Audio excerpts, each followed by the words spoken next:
ನಿಂದನೆ ಕೇಸಲ್ಲಿ ಮಹೇಶ್ ಶೆಟ್ಟಿ ತಿಮ್ಮಾರುಡಿ ಅರೆಸ್ಟ್ ಆಗಿರುವಂತದ್ದು ಹೋರಾಟಗಾರ ಗಿರೀಶ್ ಮಟ್ಟಣ್ಣವರ ಆಕ್ರೋಶವನ್ನು ವ್ಯಕ್ತಪಡಿಸ್ತಾ ಇದ್ದಾರೆ। ಈ ಒಂದು ವಿಚಾರವಾಗಿ ಅತ್ಯಾಚಾರಗಳ ಪರ ನಿಂತಿದ್ದನ್ನ ಪ್ರಶ್ನಿಸಿದ್ದಕ್ಕೆ ಬಂಧನ ಮಾಡ್ತಿದ್ದೀರಾ, ತಿಮ್ಮಾರುಡಿಗೆ ಮಾತನಾಡೋದಕ್ಕೆ ಅವಕಾಶವನ್ನು ಕೂಡ ಕೊಡಲಿಲ್ಲ, ಮೂವರ ವಿರುದ್ಧ ಸುಖಾಸುಮ್ಮನೆ ಕೇಸ್ ಹಾಕಿದ್ದಾರೆ, ತಿಮ್ಮಾರುಡಿ ಜಯಂತನನ್ನ ವಿರುದ್ಧ ಕೇಸ್ ಹಾಕಿದ್ದಾರೆ ಅಂತ ಹೇಳಿಬಿಟ್ಟು ಆಕ್ರೋಶವನ್ನ ವ್ಯಕ್ತಪಡಿಸ್ತಾ ಇದ್ದಾರೆ ಹೋರಾಟಗಾರ ಗಿರೀಶ್। ಅತ್ಯಾಚಾರಗಳ ಪರ ನಿಂತಿದ್ದನ್ನ ಪ್ರಶ್ನಿಸಿದ್ದಕ್ಕೆ ನೀವು ಬಂಧನ ಮಾಡ್ತಾ ಇರೋದು ಎಷ್ಟು ಸರಿ ಅಂತ ಆಕ್ರೋಶವನ್ನ ವ್ಯಕ್ತಪಡಿಸ್ತಾ ಇದ್ದಾರೆ।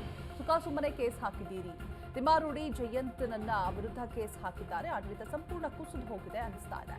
ಪೊಲೀಸರ ವಿರುದ್ಧ ಗಿರೀಶ್ ಮಟ್ಟಣ್ಣವರ ಆಕ್ರೋಶವನ್ನು ವ್ಯಕ್ತಪಡಿಸ್ತಾ ಇರುವಂಥದ್ದು, ಆಡಳಿತ ಸಂಪೂರ್ಣ ಕುಸಿದು ಹೋಗಿದೆ ಅನಿಸ್ತಾ ಇದೆ ಅಂತ ಹೇಳ್ಬಿಟ್ಟು ಅರೆಸ್ಟ್ ಮಾಡಿದವರ ವಿರುದ್ಧ ಗಿರೀಶ್ ಮಟ್ಟಣ್ಣವರ ಕೆಂಡಾಮಂಡಲರಾಗಿದ್ದಾರೆ। ನಿಂದನೆ ಕೇಸಲ್ಲಿ ಮಹೇಶ್ ಶೆಟ್ಟಿ ತಿಮ್ಮಾರುಡಿ ಅರೆಸ್ಟ್ ಆಗಿರುವಂತಹ ವಿಚಾರಕ್ಕೆ ಇದೀಗ ಗಿರೀಶ್ ಕಿಡಿಕಾರ್ತಾ ಇರುವಂಥದ್ದು। ಪೊಲೀಸರು ಎಲ್ರಿಗೂ ನಮಸ್ತೆ। ನೋಡಿ, ನಿನ್ನೆ ಬೆಳಗ್ಗೆ 9 ಗಂಟೆಗೆ ಉಡುಪಿ ಜಿಲ್ಲೆ ಮತ್ತು ದಕ್ಷಿಣ ಕನ್ನಡ ಜಿಲ್ಲೆ ಎರಡು ಜಿಲ್ಲೆಯ ಪೊಲೀಸರು, ಅದರಲ್ಲಿ SP ಸಮೇತ SP ಗಳು DSP ಗಳು ಎಲ್ಲರೂ ಬಂದು ಬರೀ 35(3) ಅಲ್ಲಿರುವ ಒಂದು ನೋಟಿಸನ್ನು ಜಾರಿ ಮಾಡ್ತೇವೆ ಅಂತ ಹೇಳಿ ಕಾನೂನು ಬಾಹಿರವಾಗಿ ಕೋರ್ಟ್ ಕಂಟೆಂಪ್ಟ್ ಮಾಡಿ ಮಹೇಶ್ ಶೆಟ್ಟಿ ತಿಮ್ಮಾರುಡಿ ಅವ್ರನ್ನ ಅರೆಸ್ಟ್ ಮಾಡ್ಕೊಂಡು ಹೋಗಿದ್ದಾರೆ। ಅದಾದ ನಂತರ ನಿನ್ನೆ ಅಲ್ಲಿ ಅವರು ಬಂದಾಗ, ಅರೆಸ್ಟ್ ಮಾಡೋದಕ್ಕೆ ಬಂದಾಗ, ಇದು ಕಾನೂನು ಬಾಹಿರ ಸರ್, ಇದು ಏನು ಅಂತ ಜಸ್ಟ್ ಹಂಗೆ ವಿಚಾರಣೆ ಮಾಡಿದ್ದಕ್ಕೆ ಮತ್ತೆ ಒನ್ಸ್ ಅಗೇನ್ ಇವತ್ತು ನನ್ನ ಮೇಲೆ ಗಿರೀಶ್ ಮಟ್ಟಣ್ಣವರ್, ಮಹೇಶ್ ಶೆಟ್ಟಿ ತಿಮ್ಮಾರುಡಿ ಮತ್ತು ಜಯಂತ್ ಟಿ ಅವ್ರ ಮೇಲೆ ಒನ್ಸ್ ಅಗೇನ್ ಕಾನೂನು ಬಾಹಿರವಾಗಿ ಕೇಸನ್ನು ರಿಜಿಸ್ಟರ್ ಮಾಡಿ ಅರೆಸ್ಟ್ ಮಾಡಬೇಕು ಅಂತ ಎಲ್ಲ ಸಿದ್ಧತೆಯನ್ನು ನಡೆಸ್ಕೊಂಡಿದ್ದಾರೆ। ಇಲ್ಲಿ ಏನಾಗ್ತಾ ಇದೆ, ನಿನ್ನೆ ಇದ್ದಂಥ ಬ್ರಹ್ಮಾವರದಲ್ಲಿ ಮಹೇಶ್ ಶೆಟ್ಟಿ ತಿಮ್ಮಾರುಡಿ ಅವರ ಪ್ರಕರಣ, BL ಸಂತೋಷ್ ಅವರು ಒಬ್ಬ ಸಂಘದ ಪ್ರಮುಖರಾಗಿ ಹಿಂದೂ ಹೆಣ್ಮಕ್ಕಳಿಗೆ ರಕ್ಷಣೆಗೆ ಬರಬೇಕಾಗಿತ್ತು, ಅದರ ಬದಲಾಗಿ ಅತ್ಯಾಚಾರಿಗಳ ಪರವಾಗಿ ಯಾಕೆ ನೀವು ನಿಂತ್ಕೊಂಡಿದ್ದೀರಿ ಅಂತ ಕೇಳಿದ್ದಕ್ಕೆ ಇನ್ಯಾರೋ ಥರ್ಡ್ ಪರ್ಸನ್ ಒಬ್ಬರು ಮೂರನೇ ವ್ಯಕ್ತಿ ಬ್ರಹ್ಮಾವರದಲ್ಲಿ ದೂರನ್ನ ದಾಖಲ ಮಾಡ್ತಾರೆ। ಠಾಣೆಗೆ ಅಪಿಯರ್ ಆಗೋದಕ್ಕೆ ಮಹೇಶ್ ಶೆಟ್ಟಿ ತಿಮ್ಮಾರುಡಿ ಅವ್ರಿಗೆ ಅವಕಾಶನೇ ಕೊಡಲ್ಲ, ಅವಕಾಶ ಕೊಡದೆ ಅವ್ರನ್ನ ಅರೆಸ್ಟ್ ಮಾಡ್ತಾರೆ। ಆದರೆ ಇವ್ರು ಯಾವ ರೀತಿ ಸುಳ್ಳು ಸುದ್ದಿಗಳನ್ನು ಹಬ್ಬಿಸ್ತಾ ಇದ್ದಾರೆ ಅಂತ ಹೇಳಿದ್ರೆ, ಭೀಮಾನೇ ಸುಳ್ಳು, ಶವ ಹುತ್ತಿದ್ದೇ ಸುಳ್ಳು, ಅದು ತಪ್ಪಾಗಿದೆ, ಅದ್ರ ಸಲುವಾಗಿ ಅರೆಸ್ಟ್ ಮಾಡಿದ್ದಾರೆ, ಆ ರೀತಿ ಒಂದು ಸುಳ್ಳು ಸುದ್ದಿಗಳನ್ನು ಎಲ್ರಿಗೂ ನಮಸ್ತೆ।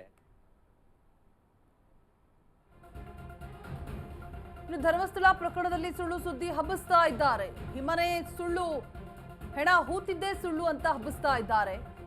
ರಾಜ್ಯದಲ್ಲಿ ನಕಲಿ ದೇವಮಾನವ ಸುಳ್ಳಿನ ಸಾಮ್ರಾಜ್ಯವನ್ನ ಸೃಷ್ಟಿ ಮಾಡ್ತಾ ಇದ್ದಾರೆ ಹೋರಾಟಗಾರ ಗಿರೀಶ್ ಮಟ್ಟಣ್ಣವರ ಆಕ್ರೋಶವನ್ನ ವ್ಯಕ್ತಪಡಿಸ್ತಾ ಇದ್ದಾರೆ। ಈ ಎರಡು ವಿಚಾರವಾಗಿ, ಮೊದಲನೇದು ತಿಮ್ಮಾರುಡಿ ಅವರು ಹೇಳಿದಂತಹ ಅವಹೇಳನಕಾರಿ ವಿಚಾರ, ಅರೆಸ್ಟ್ ಮಾಡಿದಂತಹ ವಿಚಾರ ಒಂದಾದ್ರೆ, ಇನ್ನೊಂದು ಧರ್ಮಸ್ಥಳ ಪ್ರಕರಣದಲ್ಲಿ ಸುಳ್ಳು ಸುದ್ದಿಯನ್ನು ಹಬ್ಬಿಸ್ತಾ ಇದ್ದಾರೆ ಅನ್ನುವಂತಹ ವಿಚಾರ, ಎರಡೂ ವಿಚಾರಕ್ಕೆ ಆಕ್ರೋಶವನ್ನು ವ್ಯಕ್ತಪಡಿಸ್ತಾ ಇದ್ದಾರೆ ಗಿರೀಶ್।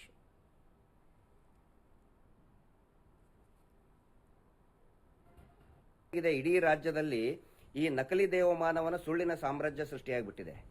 ಈ ಟ್ರೋಲ್ ಪೇಜಸ್ಗಳನ್ನ ಎಲ್ಲರೂ ಕೂಡ ಖರೀದಿ ಮಾಡಿದ್ದಾರೆ, ದುಡ್ಡು ಕೊಟ್ಟಿದ್ದಾರೆ, ಯಾರು ನ್ಯಾಯಯುತವಾಗಿ ಮಾತಾಡ್ತಾ ಇದ್ದಾರೆ ಅವ್ರದ್ದು ಹೆದರಿಸಿ, ಅವರು ಹೆಂಡತಿ ಮಕ್ಕಳ ಕಡೆ ಹೆದರಿಸಿ, ಹೆದರಿಕೆ ಹಾಕಿ ಎಲ್ಲವನ್ನು ಕೂಡ ಸ್ಟಾಪ್ ಮಾಡಿದ್ದಾರೆ। ಹೀಗಾಗಿ ಈ ಪೂರ್ತಿ ಇಡೀ ರಾಜ್ಯ ನಕಲಿ ದೇವಮಾನವನ ಸುಳ್ಳಿನ ಸಾಮ್ರಾಜ್ಯ ಆಗಿದೆ। ಪೊಲೀಸರು ಕೂಡ ಯಾಕೆ ಹಂಗೆ ಮಾಡ್ತಾ ಇದ್ದಾರೋ ನನಗಂತೂ ಗೊತ್ತಿಲ್ಲ।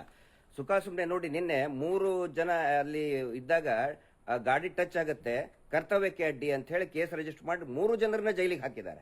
ಒನ್ಸ್ ಅಗೇನ್ ಮಹೇಶ್ ಶೆಟ್ಟಿ ತಿಮ್ಮಾರುಡಿ ಅವ್ರ ಜೊತೆಗಿದ್ದ 3 ಜನರಿಗೂ ಕೂಡ ಸೌಜನ್ಯ ಹೋರಾಟಗಾರನ ಜೈಲಿಗೆ ಹಾಕಿದ್ದಾರೆ। ಮತ್ತೆ ನಿನ್ನೆ ಸಹಕಾರ ಕೊಟ್ಟರು ಕೂಡ ಮತ್ತೆ ಕೇಸ್ ಹಾಕಿದ್ದಾರೆ 3 ಜನರ ಮೇಲೆ, ಜಯಂತ್ ಟಿ, ನಾನು ಮತ್ತೆ ಮಹೇಶ್ ಶೆಟ್ಟಿ ತಿಮ್ಮಾರುಡಿ ಅವ್ರ ಮೇಲೆ। ಮತ್ತೆ ಆಡಳಿತ ಅಂತೂ ಸಂಪೂರ್ಣವಾಗಿ ಕುಸಿದು ಹೋಗಿದೆ ಅಂತ ಅನಿಸ್ತಿದೆ, ಮಾಡ್ತೇವೆ, ಆದ್ರೂ ಕೂಡ ಜನರು ದಯವಿಟ್ಟು ಈ ತರ ಇದೆ, ಇಡೀ ರಾಜ್ಯದಲ್ಲಿ ಈ ನಕಲಿ ದೇವಮಾನವನ ಸುಳ್ಳಿನ ಸಾಮ್ರಾಜ್ಯ ಸೃಷ್ಟಿಯಾಗಿಬಿಟ್ಟಿದೆ। ಈ ಟ್ರೋಲ್ ಪೇಜಸ್ಗಳನ್ನ ಎಲ್ಲರೂ ಕೂಡ ಖರೀದಿ ಮಾಡಿದ್ದಾರೆ, ದುಡ್ಡು ಕೊಟ್ಟಿದ್ದಾರೆ, ಯಾರು ನ್ಯಾಯಯುತವಾಗಿ ಮಾತಾಡ್ತಾ ಇದ್ದಾರೆ ಅವ್ರದ್ದು ಹೆದರಿಸಿ, ಅವರು ಹೆಂಡತಿ ಮಕ್ಕಳ ಕಡೆ ಹೆದರಿಸಿ, ಹೆದರಿಕೆ ಹಾಕಿ ಎಲ್ಲವನ್ನು ಕೂಡ ಸ್ಟಾಪ್ ಮಾಡಿದ್ದಾರೆ। ಹೀಗಾಗಿ ಈ ಪೂರ್ತಿ ಇಡೀ ರಾಜ್ಯ ನಕಲಿ ದೇವಮಾನವನ ಸುಳ್ಳಿನ